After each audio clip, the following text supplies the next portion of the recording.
It's the Veterans Radio Hour.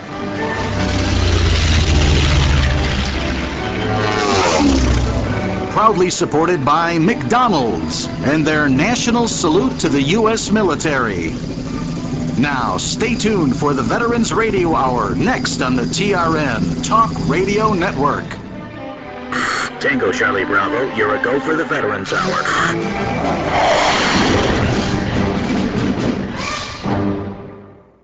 Hi, she'll have a Happy Meal and I'll have the Big Mac. Dad, when will I be old enough for a Big Mac?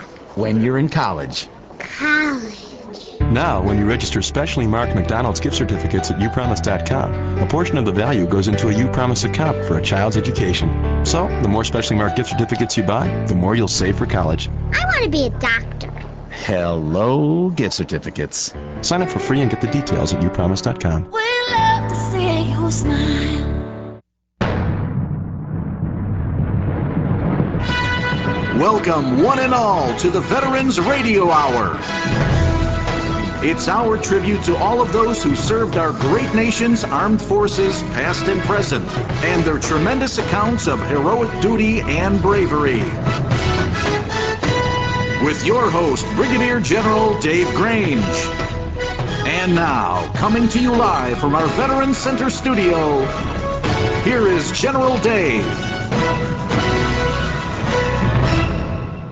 In November 1965, 450 men of the 1st Battalion, 7th Cav, under the command of Lieutenant Colonel Hal Moore, were dropped by helicopter into a small clearing in Ai Drang Valley, Vietnam. They were immediately surrounded by 2,000 North Vietnamese soldiers. The American GIs faced what seemed to be certain destruction. How these men preserved, sacrificed themselves for their comrades, and never gave up will be discussed on our show tonight. With Lieutenant General Retired Hal Moore, the author of the book We Were Soldiers Once and Young, war correspondent Joe Galloway, the co-author of that same book, Randall Wallace, the director of the movie We Were Soldiers, and Sam Fantino, the radio telephone operator for a platoon, that particular platoon later Lieutenant Rick Riscola. The audience tonight with us, we're privileged to have veterans from World War II, Korea, Vietnam, and other recent operations around the world. Veterans like Tom Jordanian, a POW from the Battle of the Bulge, Stan Cook, U.S. Army Air Corps, Tom Randall, commander of an ROTC region, John Holland, Vets Classic, Bob Jintz from Vietnam, and many other veterans here with us tonight. And now to the producer of our show, Kenny DeCamp. Thank you, David. We're going to have a great show tonight, and we want you to call in, if you'd like, 866-928-2329. And those of you online in 55 different countries, go to our chat room, veteransradio.com. I think, General Dave, a dedication. Okay, tonight's dedication is not going to be to one individual, one of our fallen comrades like we usually do every week, but to a group of soldiers. Soldiers from the fight in the Ai Drang Valley. We were soldiers once and young. The show is dedicated to the memory of these brave soldiers who gave their lives for their country and for the men who fought beside them in the Pleiku campaign in October and November of 1965. We're moving into the valley of the shadow of death, where you will watch the back of the man next to you as he will watch yours. I can't promise you that I will bring you all home alive, but this I swear. I will be the first to set foot on the field, and I will be the last to step off, and I will leave no one behind. We will all come home together. So help me God.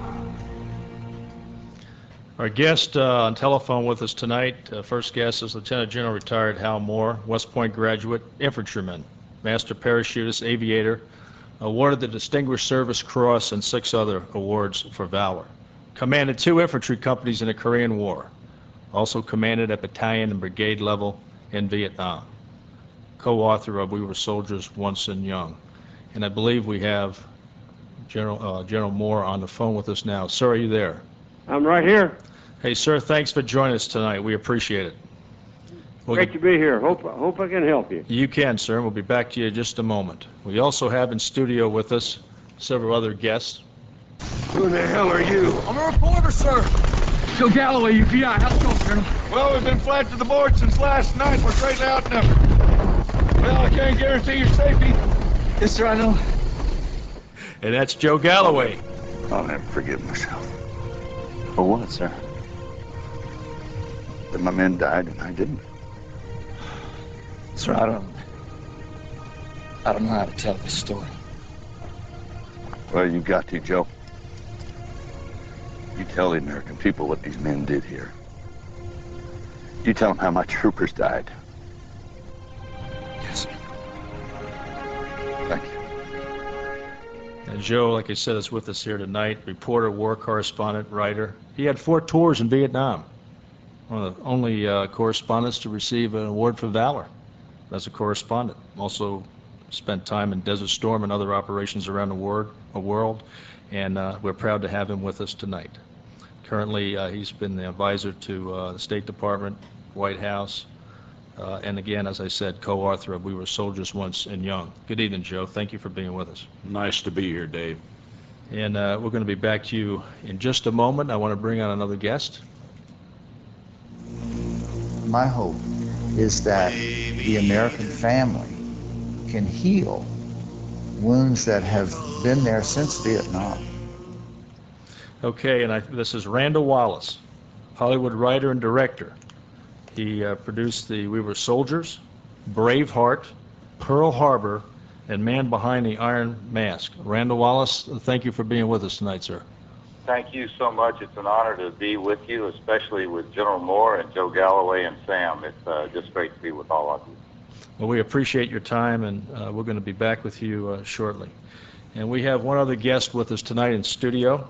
And we're very honored to have him with us tonight from his perspective where he was in a battle, and we're going to talk about that somewhat, and that's Sam Fantino, 1st Cavalry Division. He was awarded the Bronze Star for valor, and he was a radio operator for Lieutenant Rick Riscola, who was killed on September 11th in the World Trade Center, saving many people. So Sam, thank you for coming tonight as well. Thank you very much. It's an honor to be here.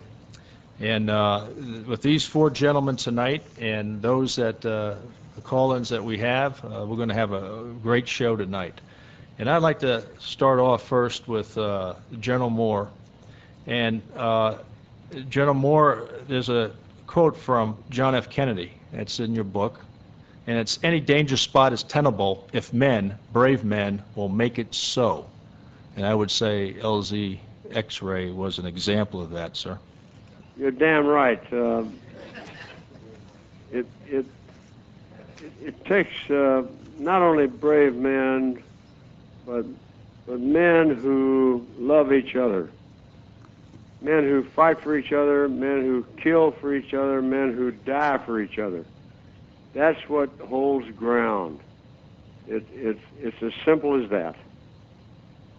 Well, that battle definitely gave an example of that. We're going to go into more detail with that, with LZ X-ray. I want to turn to Joe Galloway here for a moment, who was by your side in that fight. And also in your book, a quote from General Sherman. And I bring this quote up, Joe, because I want to lead it into Sam with this. But the quote is, "We have good corporals and good sergeants, and some good lieutenants and captains, and those are more important than good generals." Your comment on that? Well, it's true, but you need a good battalion commander in a fight like that, and we were fortunate enough to have one in Hal Moore.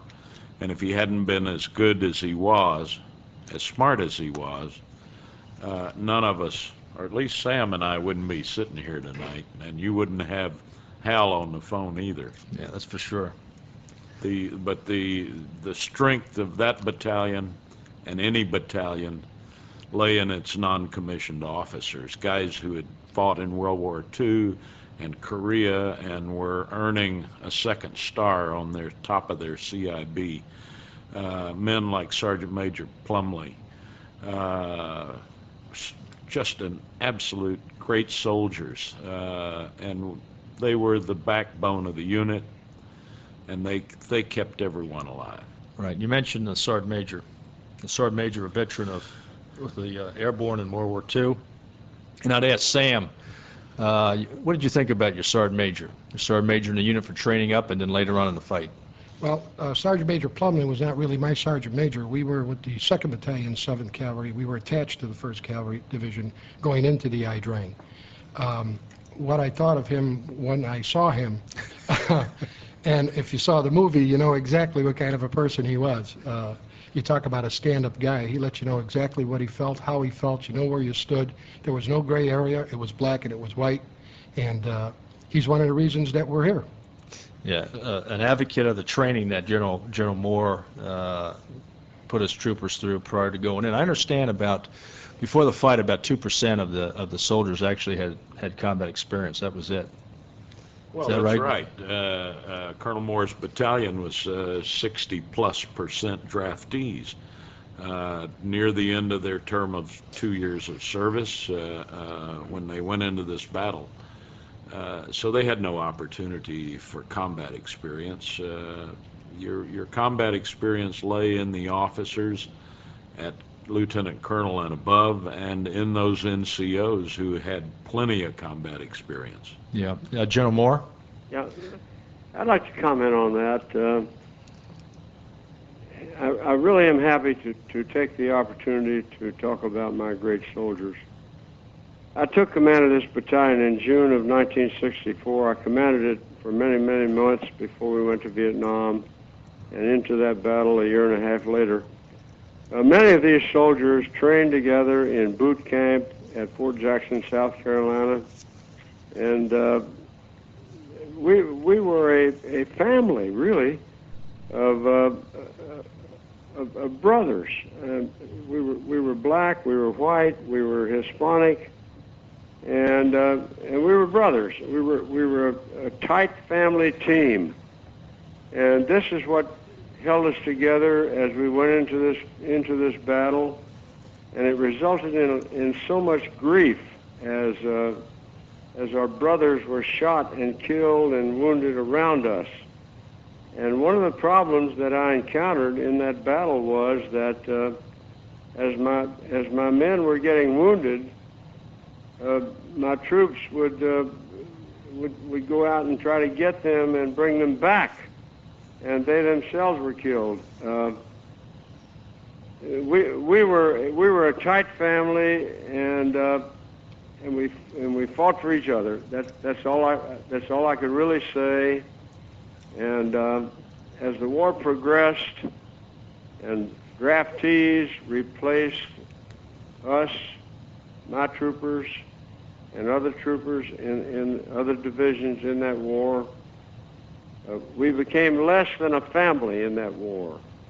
And we became a family, we became a group of draftees, and then as it progressed, however, those draftees learned to love each other, and they fought for each other. And that's what held us together throughout that whole tragic war. Let me ask you a question on that, sir. You know, U.S. soldiers, it became a one-year tour, and then your enemies, North Vietnamese, Viet Cong, depending on where you were, what fight, it was pretty much death or victory. What did the one-year tour have? What kind of effect do you think that had on our operations in Vietnam? That had a terrible detrimental effect. This war was a very tragic war. It was a war that we should not have gotten into. It was a loser's game from the start. It was a very worthy cause, but it was a futile cause doomed from the beginning. It was a war of draftees and of lieutenant colonels and generals who were getting their tickets punched by being in command for 6 months and then moving on, and the troops suffered as these changes of command occurred. And Joe Galloway and I saw all of this, and I saw it, and the enemy, they came down from the north, and they were down for the rest of the war, whether they lived or died. These enemies wanted to get the white man, the brown man, the black man, the round-eyed Westerner out of Vietnam, no matter how many men it cost them and how long it took. Well, sir, let me take that and go. I want to go to Sam for a minute and get down to one of those troopers. And I want to just lead in with a question for him, his opinion on, what does the trooper see? What is his viewpoint on the battlefield? And let me just read you this line. The comfort of a trench just big enough to hold your body is unbelievable. It certainly is. They're never deep enough and they're never big enough. From the perspective of a trooper in the field and not an officer leading the men, war consists of 3 men to your right, 3 men to your left, and that's about all you know about. Being a radio operator, I had obviously a little bit more responsibility and a bigger scope of what was happening, but that's war. War is just a few men to the right and a few men to the left and a whole bunch of people in front of you. What you do, General Moore couldn't have been more right. You fight for the man next to you because he's the guy that you have to depend on. He's the guy who's willing to lay down his life for you, and you're willing to lay down your life for him. It comes down to that. It's one-on-one, you for him and him for you. And as long as you know that you're there for each other and you can count on him, no matter what the odds are, you can make it through this. We were very fortunate.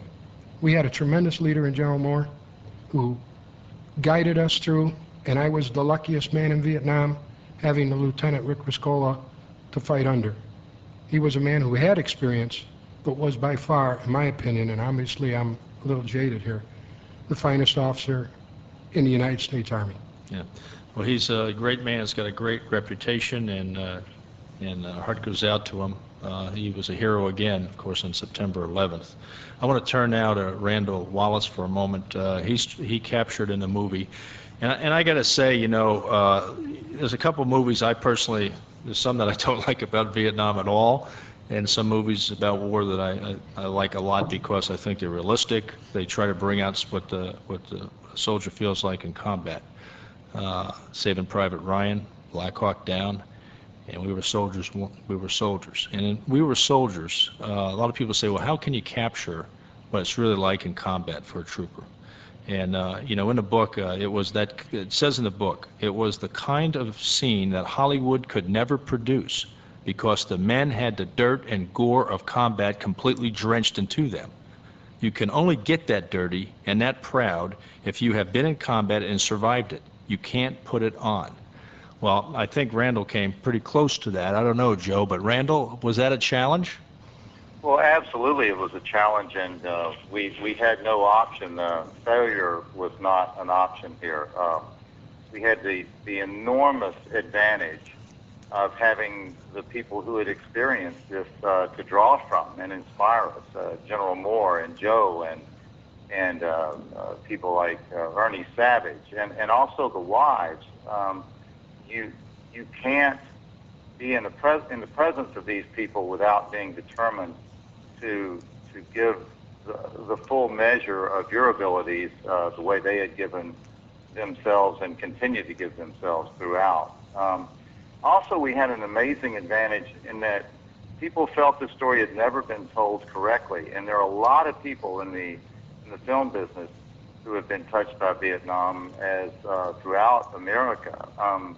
The man that designed our makeup, who did the battlefield wounds, had himself been a Marine captain, a company commander, and he knew what wounds looked like, and all of those people pulled together to do the result. We were inspired to run our production the way General Moore had commanded himself, which was to be a team, to work together, and to have a common goal that we all believed in. Yeah, and I think you captured a lot of that. Joe Galloway sitting here with us tonight doesn't look any different than he did in the movie. But I want to ask Joe something about fear. Fear comes, you recognize it, you accept it, you don't think about it anymore. Was that your first tour in Vietnam? That was my first tour in Vietnam, but I had been with the Marines for about 7 months. I'd been shot at. So you've been shot at, but it was a bit fearful in that fight here in LZX, was it not? The first rattle out of the box for me was the second morning when I was sitting there and 2 battalions attacked the southeast perimeter Charlie Company and were close to overrunning it. And I was flat on my belly, all feathered out at the edges and cussing my buttons and zippers when I got thumped in the ribs, and I looked around, and it was a big size 12 combat boot, and it was Sergeant Major Plumley. And he looked down at me. He's standing there in this hail of gunfire, and he says, "You can't take no pictures laying on the ground, Sonny." And, you know, you're obliged to get up and put your fears behind you and go about your business by the sheer example and force of the man. And that's what I did. Yeah. Yeah, you got to, you know, everybody's afraid. Everybody's scared, but you got to be able to control your fear. And so we're gonna be taking a break here shortly, and with us tonight we got Lieutenant General retired Hal Moore, war correspondent Joe Galloway, movie producer or director Randall, Wallace, and RTO radio telephone operator Sam Fantino. Thank you, General Dave. This is our 11th show of the Veterans Radio Hour. We have to thank all of our listeners and our live audience and the 55 countries that are now jumping in on the internet site, veteransradiohour.com. We want to welcome the National Vietnam Veterans Art Museum for all the support they've been giving to the Veterans Radio Hour. We also want to recognize our new station in Boston, the Boston Talk radio station, WBPS. Next week, lessons learned or not from the Gulf War. We'll have Steve Robinson from the National Gulf War Resource Center and Aaron Cole, Veterans for Common Sense. They'll be live with us here in the studio. We hope you plug in. I also want to thank Andrew Palermo. He's in the audience again tonight with us, or actually for the first time. He's our good buddy who supported the show in memory of his father. Also, retired Lieutenant Colonel Dan Begoyevich, one of our outstanding good guys. We'll be back in a few minutes, and so stay tuned to the veteransradiohour.com. It's all coming live your way at the Veterans Radio Center out of Downers Grove, Illinois.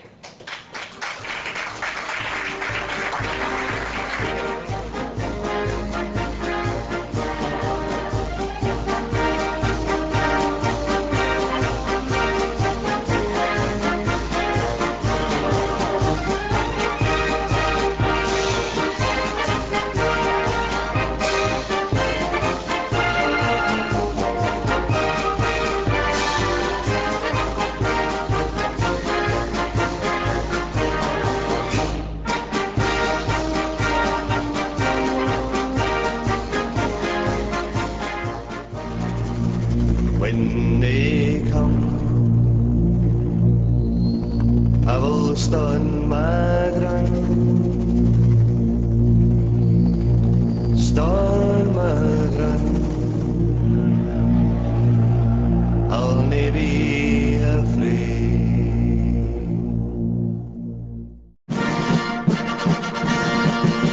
The Veterans Hour continues to salute our nation's armed forces and their families when the Veterans Hour continues on the TRN Talk Radio Network.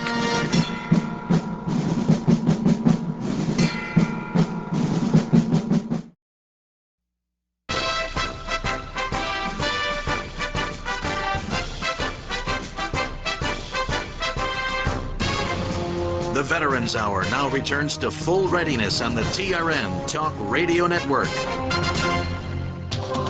The Veterans Hour proudly presents our military hero's story of valor.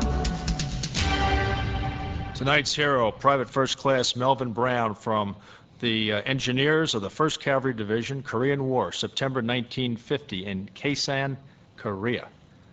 Brown's platoon secured Hill 755 as the enemy attacked with an overwhelming force.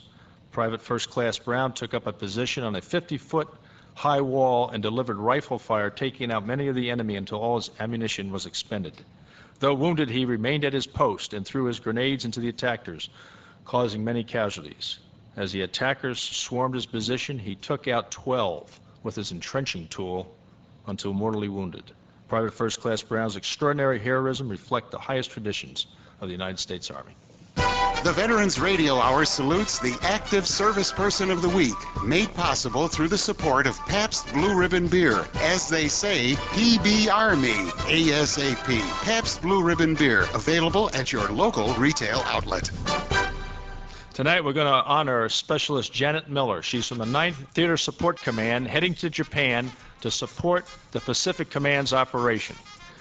She's currently in Fort Eustis, Virginia, undergoing pre-deployment training. A big hooah to you, Specialist Miller. Let's go back to our guests. Okay, tonight, still with us, we have three of our guests. We have Joe Galloway, the war correspondent, Lieutenant General retired Hal Moore, and Sam Fantino with us tonight. And I'm going to go back to Joe and talk about, we had a discussion after we had some chow tonight coming over to the studio. We're talking about close air support, we're talking about artillery, and what it was like then and maybe what it's like now and that. And, you know, I think as they call the artillery in those days anyway, the brave cannon cockers and LZ Falcon went without sleep for 3 days and nights to help keep those that surrounded you under a wall of steel. 12 guns, 105 millimeter howitzers. The first day they fired 4,000 rounds alone. What's your feeling, Joe, about close-in fire support? I love it. I love it. I tell you, it kept us alive. General Moore can testify to that. I believe over those 3 days, the artillery fired 18,000 plus rounds of 105 howitzer. And however bad it was for us, it was a hell of a lot worse for the guys on the other side because they had to walk through a wall of steel to get to us. And it was tough. And the air support was equally impressive. On the second morning, Lieutenant Charlie Hastings, the forward observer, Air Force guy, pilot, was really getting his feet wet with the infantry, and when things were at their darkest, he called Broken Arrow, American unit in danger of being overrun, and every available aircraft in South Vietnam was diverted to our control, stacked them up from 7,000 feet to 35,000 feet, and poured the bombs and napalms on us. Yeah, I think let me grab an email that just came in. The email says, "You're missing the point. You walk away from the movie We Were Soldiers thinking men on the ground were not needed and we could have killed more bad guys with airstrikes if you don't mention the fact that the North Vietnamese army were trying to cut Vietnam into two." They were. That was the original aim, was to bait a trap by besieging Play Me Special Forces camp, drawing in the ARVN, ambushing them, killing them, and then their way would be open to Pleiku and on down Route 19 to the coast. But in point of fact, their plan was messed up by the arrival of the first Cav. And you know, an old Vietnam military maxim: "He who controls the Central Highlands controls South Vietnam." General Moore, do you agree? I fully agree with that, and as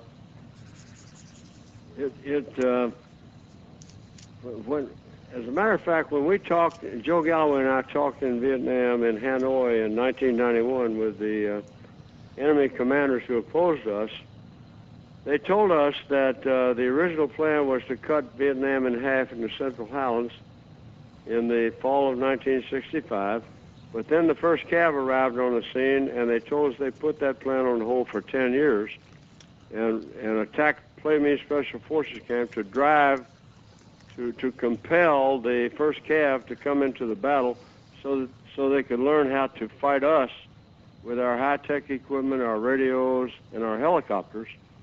And they did indeed lure us into the battle, as the commanding general of the North Vietnamese said. We lured the tiger out of the mountain.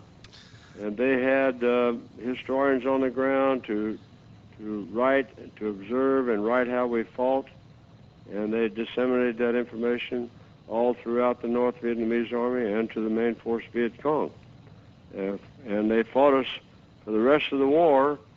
And when you think about it, the French were tied to the roads and could be ambushed very easily, but we were tied to the clearings in the jungles of the Central Highlands. And they quickly learned that they could bait those jungles, clearings, and draw us into them. And the North Vietnamese commander, General An, who opposed us in the battle in the Ia Drang as a lieutenant colonel, he bragged to us about how he could bait those clearings and draw our helicopter troops into those clearings and shoot down our helicopters and kill our people. And you know what? He was right. Well, I can attest to that. I was one of those guys baited at one time, actually a couple times. I want to turn to Sam for a minute. Sam is very proud of the first Cav and talk about how the first Cav disrupted those plans, but I'm going to put it in a different context, Sam. There's something out of Stephen Crane, The Colors, and it says, you cannot choose your battlefield. God does that for you, but you can plant a standard where a standard never flew. Is that what the first Cav did? It certainly did. The decision was made that we were going to fight to the last man. We were not going to give that ground up no matter what. That decision was made, and it went through the entire battalion and those of us that were attached to that battalion. I think every man that was there fought gallantly. There isn't one man that I ever saw or have talked to since that I wasn't extremely proud of. They did plant their standard. And, you know, you talked a little earlier about the artillery and how the artillery support us. You also have to talk about the helicopter guys, because without them guys, without our assault people who would come in and give us resupplies under tremendous fire, when no one else would come in, you know, you keep saying over and over, we wouldn't be here, but believe me, if you were on the ground, you know we wouldn't be here without many, many people. And the artillery people and the attack helicopter people, you're talking about half the battle when you talk about X-ray. Remember, we marched, the 2nd and 7th marched from X-ray to Albany, and then were caught into an ambush. And those guys did the exact same thing for Albany that they did for X-ray, without any sleep, and fired again, day after day, round after round, to keep us alive. I think the artillery, close air support, the helicopter pilots, moving ammunition, moving wounded, water, critical. And let's talk about the aviation just for a minute. General Hal Moore says that the aviation element will be present during ground training. The whole was better than the sum of the parts. Correct, Joe? Absolutely. Right. Were they there? Yeah. Absolutely true. And you read in the book, it's depicted in the movie of the courage of the helicopter pilots. Some coming in to do medevac when medevac wouldn't come in. Tough to stay in those controls, that the collective and the cyclic as you're in the pedals as you're flying in a helicopter under fire. Hey, what about when you're sitting up there behind that thin plexiglass, waiting for them to unload, waiting for them to throw on the wounded, get them aboard, and you're totally vulnerable, sitting up there 6 feet in the air, and there are people right at the edge of the field just shooting at you as hard as you can. Yeah, the jobs of the helicopter pilots in Vietnam is unbelievable. One thing that's maybe a little bit of a shame is that in the Vietnam War, we learned a lot about air assault, air mobile operations. I'm not sure that we've improved a whole lot since Vietnam, except for the technology, the improvement of the helicopters. I'm not sure we've improved on the tactics from those that sacrificed their lives developing those tactics in Vietnam. I'd like to ask General Hal Moore's opinion on that real quick. We got about 1 minute left. Sir, a comment on that? On the helicopter? On the use, what we've learned from Vietnam applied today. How much better are we on helicopter operations today? Well, we're great, but I would prefer to comment on the draftees who fought that war for life or death, ending in 12 months if they lived in an interminable war without an intelligible goal. And we've got those men across America today, and they're ready to go into battle, and I hope that our leaders send them into battle with an intelligible goal, one that we can get out of with a good exit strategy. And this movie that Randy Wallace has produced has showed the intensity of battle. It showed my respect for the enemy. It showed the tragic back home when those telegrams arrived. And it showed the fact that our troops fight for each other. And that's what I hope comes across to the American people. When we send people into war, send them there with an intelligible mission and one that we can accomplish and then get the hell out of there. Well, hopefully that'll happen this time. I think it will. I think the leadership's in place to make that happen. Those currently serving soldiers, Marines, airmen, sailors that are involved feel very comfortable about that, and hopefully it'll turn out a little bit better than some of the past wars. Okay, we're going to go ahead and transition right now, Kenny. A nice salute to the U.S. military, thanks to our corporate sponsor, McDonald's. Here's the McDonald's Veteran of the Week. Okay, we're going to talk tonight about J.M. Owens as a veteran of the United States Marine Corps, owner-operator of 12 McDonald's restaurants along with his wife in Atlanta, Georgia. J.M. served 6 years in the Marine Corps. He was stationed at Camp Pendleton, served in the Vietnam War at Da Nang and Marble Mountain, returned to Bremerton Naval Hospital, and then trained reserves at the Sandpoint Naval Air Station in Seattle. J.M. says about his military service, quote, "When I was a kid, my older brother, who also served in Marines, was a hero of mine. He said that you have a responsibility as a man to be in the military. You will know you have paid the price to serve your country. In some small way, I feel that by serving, I have contributed. As I once heard someone say, in this country, we were brave before we were free." He added, "When I was in the military, I flew rear seat in a vac and was able to participate in extracting Marines from situations in which they may have died. Also, I was able to participate in evacuating children and civilians. In some small way, my contributions may have saved somebody's life." A great veteran, a worker for the McDonald's Corporation. And thanks to McDonald's, our corporate sponsor, with a salute to the U.S. military. We're now going to break for our McDonald's commercial. Welcome, class, to Daily Economics. Today's frugal foray, the dollar menu from McDonald's. Mouth-watering myth? Well, for minuscule money, you can procure a big and tasty sandwich with hearty beef, crisp lettuce, and juicy tomato. In fact, the Tender McChicken sandwich and lots of your other favorites are also $1 each every day. Thus, at McDonald's, less moolah equals more ooh la la. Questions? Like, will this be on the test? Not unless you're a messy eater. Got a buck? You're in luck. With McDonald's dollar menu every day. Price and participation may vary. You're listening to the Veterans Hour on the Talk Radio Network.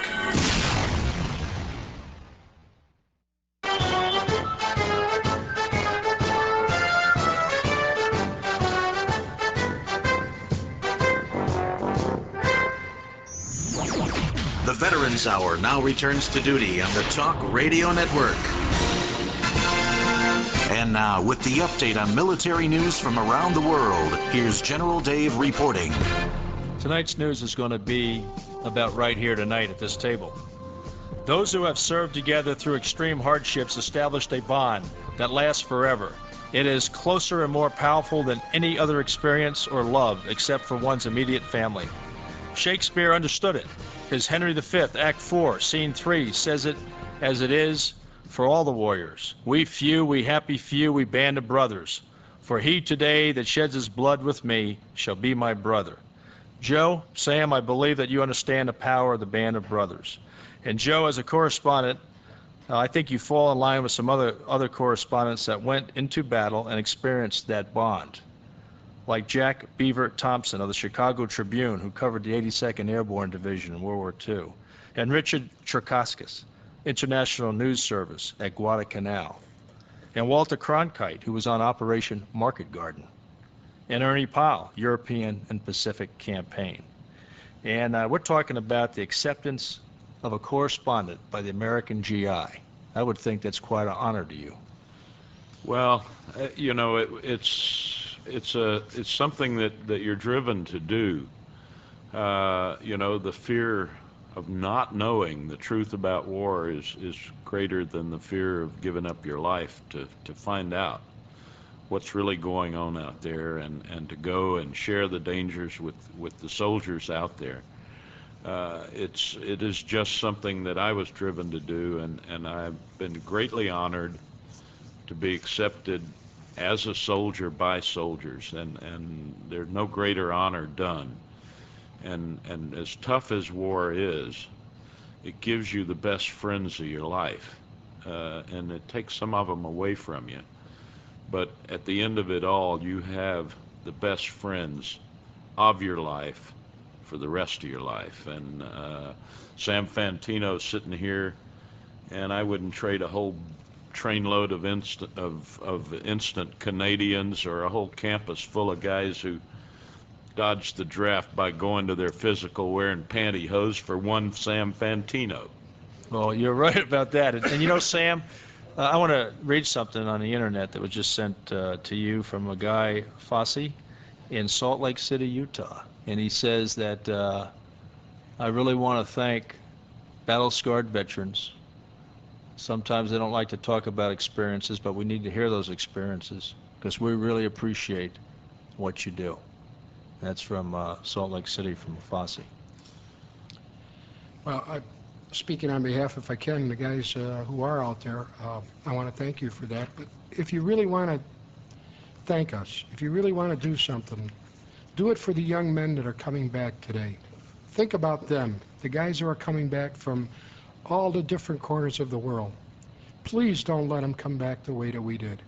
No matter what you think about whatever war we may go into or we are in, do not throw out the baby with the bathwater. You can hate the war, but don't hate the warrior.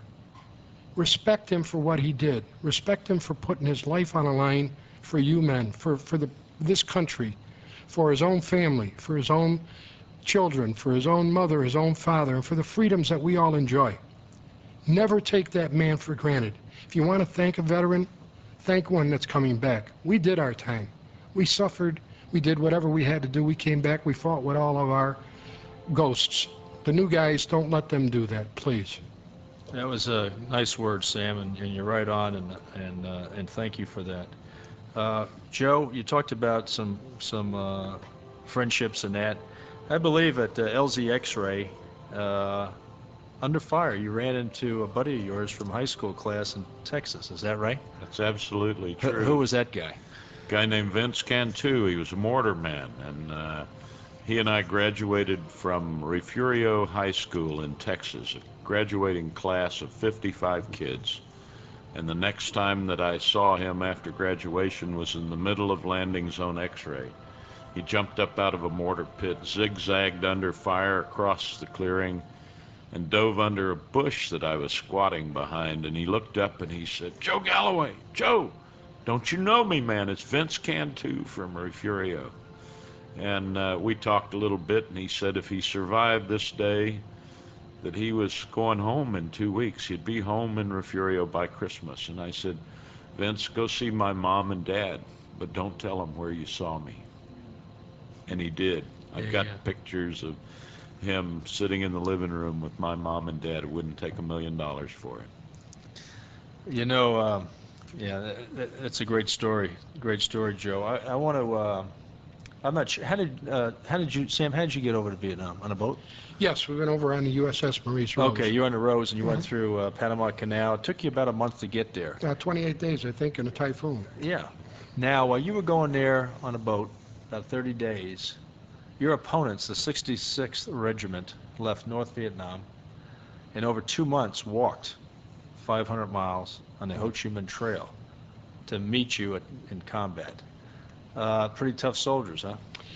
We thought we had it tough going over on a boat. It was nothing. It was a cakewalk compared to what those guys had. But remember, they were fighting for their own country. Right. So fate said that we were to meet at a certain place. Yeah, it was at a certain dire time. victory. Absolutely. I mean, no other choice. No other choice. I want to thank both of you tonight for being on here with us and sharing your experiences. And I know it's a short show. We could speak for hours. We're going to continue a little bit a little bit longer at the end of the show tonight. But thank you very much for what you've done and participating with us here tonight. Well, thank you for having us on the show, Dave, and thanks for putting on the Veterans Hour every week. It's veterans all over the country love you for it. Well, it's the whole group of guys here, Lance and Kenny and Carl and Lambert and the rest of them. Final quote here I'd like to share with you. A commander must display quiet confidence and display no fear, ignoring the noise, the dust, the smoke, the thirst, the explosions, screams of wounded and yells, the dead lying around him. Such chaos is normal in battle, not the exception. Good commanders strive to make battle organized chaos rather than disorganized carnage. And you are fortunate to be in a fight where you had a commander and a chain of command that did that. Good night. Absolutely.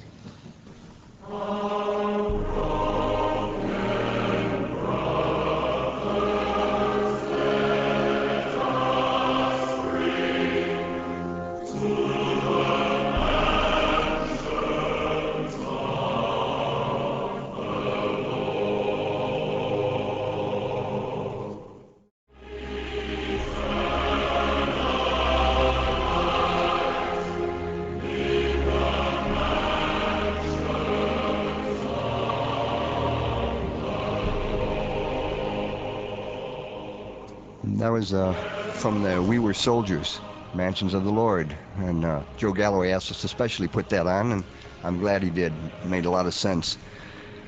We're off the airwaves now on the radio, but we're going to continue for just a few minutes on a chat around the table here in order to help the internet people that are still listening.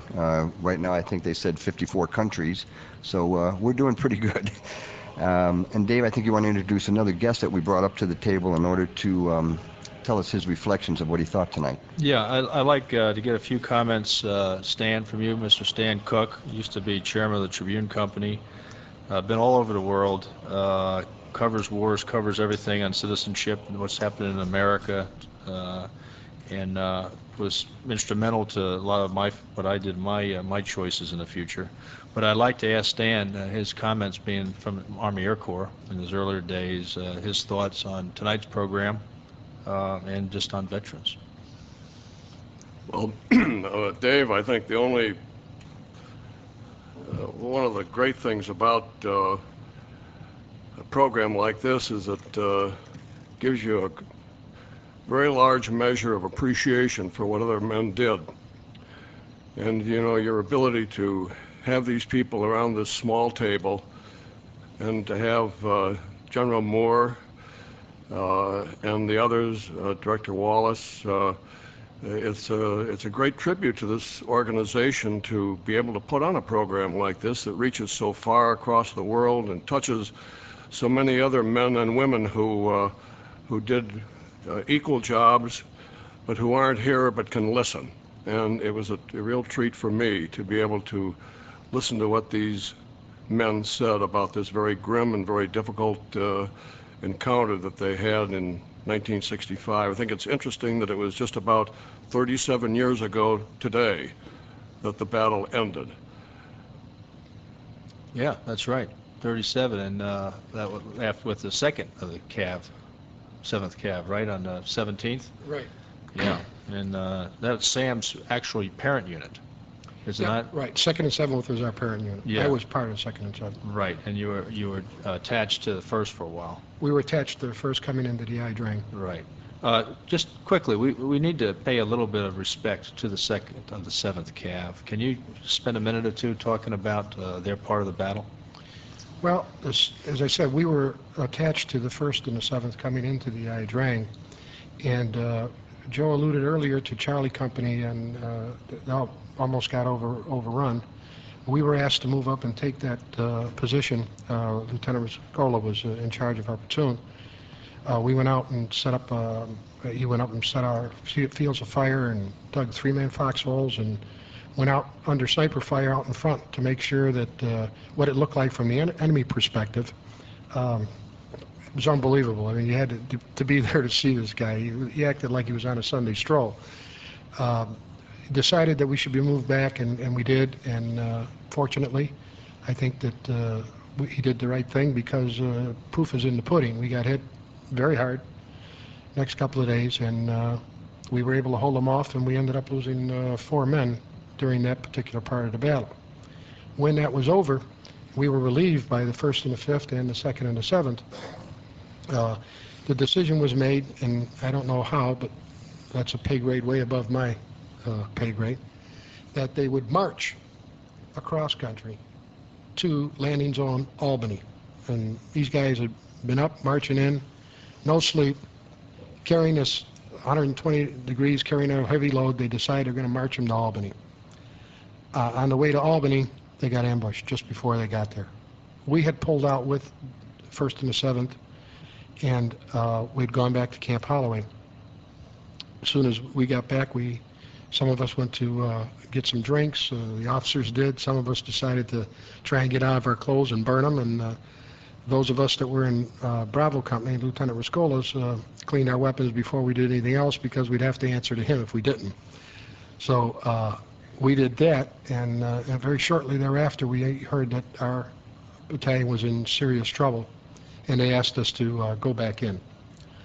So Rick told Sergeant Thompson and myself to get the guys together, and that our battalion was in some deep shit, and we were supposed to get back, saddle up and get back in. Rick told me that the proudest moment in his life was when he looked down the line and he saw every single man ready, waiting to go back in. After X-ray, you can understand. You may not have known what it was about when you went in the X-ray, but there was no doubt what it was about when you were going into Albany. And he said he looked down the line and he saw all these guys. Half of them had taken a shower and cleaned up. The other half hadn't even had a chance to do that. But every single weapon was clean. Everybody had a full load of ammunition. Everybody was ready to go. We boarded the helicopters. We flew into Albany. Unfortunately, it was heavy fire. Not everybody was able to get in. Our particular platoon, headquarters of our platoon, Sergeant Thompson, Sergeant McMillan, myself, Rick Riscola, medic. Our co-pilot was hit. Our pilot was hit. He banked to get out. We were about 10, 12 feet in the air, and Rick said jump. So he never said no to Rick Riscola. Everybody piled out. Unfortunately, they didn't drop us in the right spot. There wasn't much of a right spot, as you can gather, because we were pretty well spread out, but they had a little bit of a perimeter. And we were fortunate enough to get back into that perimeter, and when we did, you can't believe the difference that one man makes. It's impossible to believe. But him coming in and just picked everybody's spirits up. Remember, they got chewed up real bad, and he just was able to, through his personality, through his being, to pick everybody up. And we made it through the next couple of days. He went out at night with Sergeant Thompson and tried to get some of the wounded that were out there, because they were going amongst their wounded and killing them, and bring them back in. Again, I can't say enough about the helicopter pilots. Them guys came back in, brought us ammo, brought us water. I don't know what it's like to sit there watching the guy point at you with a rifle and not move, because when you're in a hole, you move. So Albany was unbelievable devastation. There were, as we flew in over Albany, and I was looking out one side of the helicopter, and Rick was looking out the other, and Rick said, boy, he said, we really did a job with them. There was Vietnamese all over the place. I said, not on my side. All there were Americans on our side. It was hand-to-hand, tooth and nail. But, again, Gary Owen. There you go. Well, that's a great story about a terrific unit. And, you know, once you do an op, you make it out. And then someone unexpectedly says you're going back in. Pull that out of your gut and go. Those are tough situations. They're tough situations. Stan, I know you're, having been a pilot, fascinated about the helicopter stories. I think they're tremendous. You know, the Huey is not near as robust as the Black Hawk. We had 6 Black Hawks shot all to pieces in Grenada. If they were Hueys, they were all gone down. And I say that having flown Hueys for a while. They're not strong. Obviously, they don't have the power as a Black Hawk. Yet the Huey, the amount of work that aircraft was put through in Vietnam is unbelievable. Well, Dave, you know, it's I've had the good fortune of seeing some of those helicopter operations in Germany being conducted by the 1st Infantry Division, your old organization where you were a leader. And I think it impresses all of us to see the results of what a citizen soldier can do, right from the top to the bottom. And it shows the value of that relationship that all of these men have talked about, this bonding, this special thing that joins these fighting units together to be victorious and to deal with a determined enemy. And when you think of, as I read the book, I think the book opened by being dedicated to the memories of the 274 men who died. And it's an example of what the price you pay for having a country that honors the citizen soldier and what they accomplish. And so to see the helicopters, to see probably the fighters, the Air Force, the air support, it may have been coming from the Navy as well as from the Army. And we have the input from the Marines. It just is a wonderful spirit of cooperation that produces those kind of results. And you know, everyone from the private to the 4-star general deserves a great deal of credit. And I'm sure the people in the United States are very, very proud of all of them. And this is a nice program to be able to talk a little bit about it. Well, I think so. I think it's important to, though they're different wars, you know, Vietnam was, I mean, you can argue what the reason was, but it was really to stop the spread of communism, part of the Cold War period. Now it's, again, terrorism, and those that may spread the use of weapons of mass destruction, whatever the case may be. But the GIs are still GIs. And, you know, the countries send them into harm's way.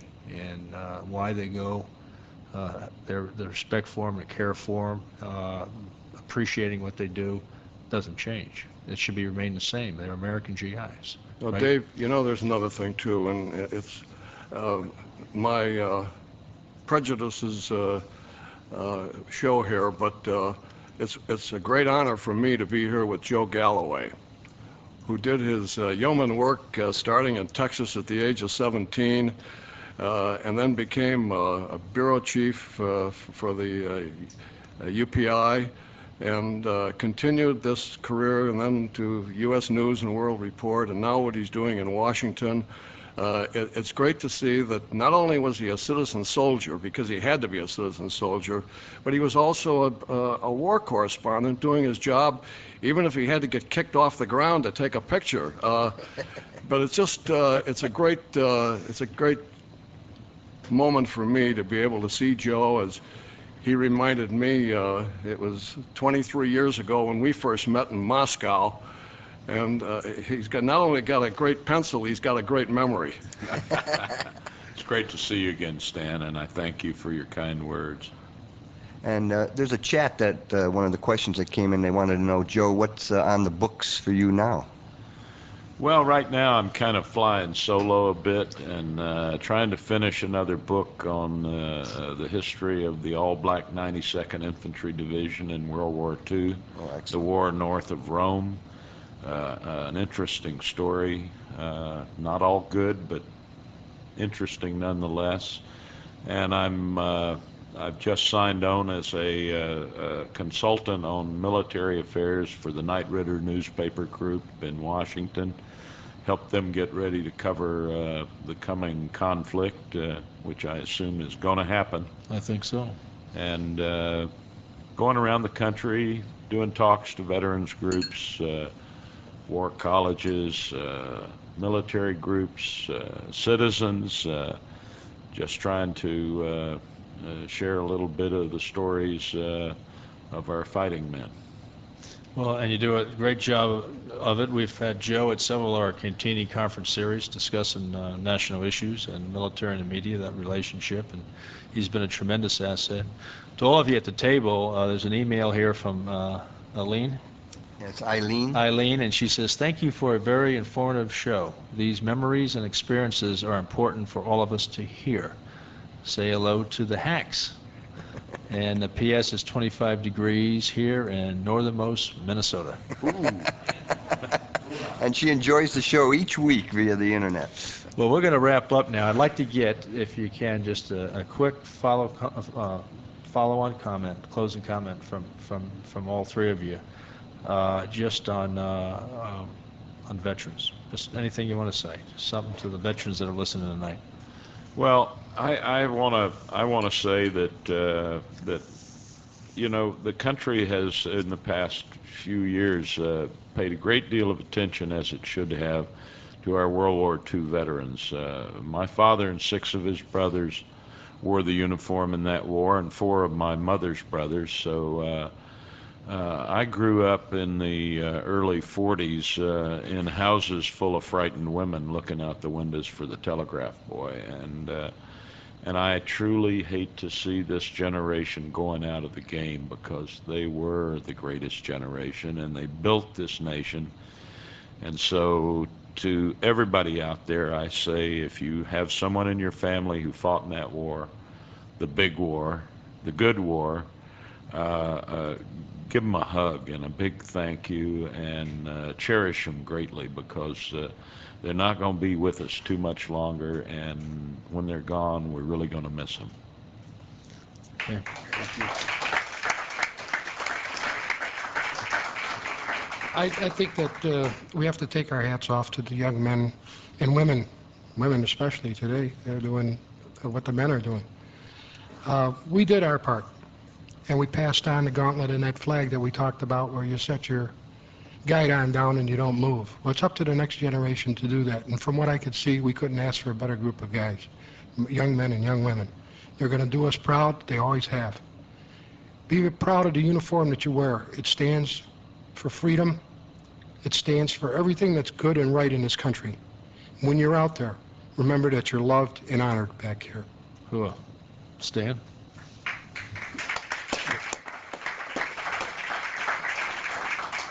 David, I think one thing that has impressed me, and it's been the opportunity to see some of the national cemeteries overseas, where the United States government maintains the care for those who gave their lives. And I think if you want an inspirational visit, pay a visit to a cemetery overseas. They're a stark reminder of what it cost and what these men and women gave.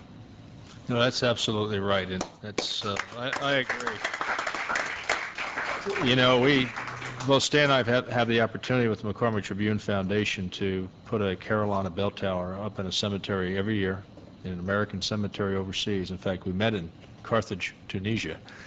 We've done Henry Chappelle, we've done Normandy, we've done Wazane, Bella Wood, many Cambridge cemeteries around the world. We do that in partnership with AMVETS.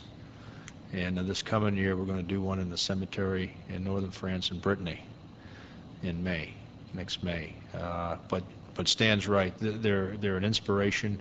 They're done to standard to honor our fallen comrades. They make you proud to just be among the heroes that you know are buried there. And that's exactly right. It's an inspiration. Well, we're going to close tonight, and I'm going to turn it over to our trusted producer, Kenny DeCamp. I just want to add one thing, too. We need to remember our retired veterans, our disabled veterans, the ones that have been here for so long, the ones that are getting cut out of a lot of things. I get the majority of emails saying, thanks for the show, but I don't think you know what's really going on in Washington, the changes that are being made to cut out those that were of the big war, those that were from Korea, those were from Vietnam, and on and on.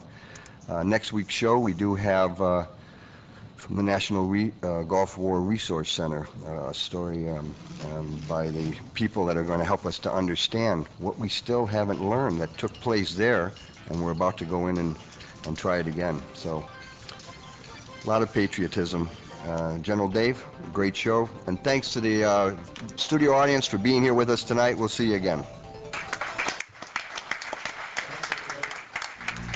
When they come, I will stand my ground. Stand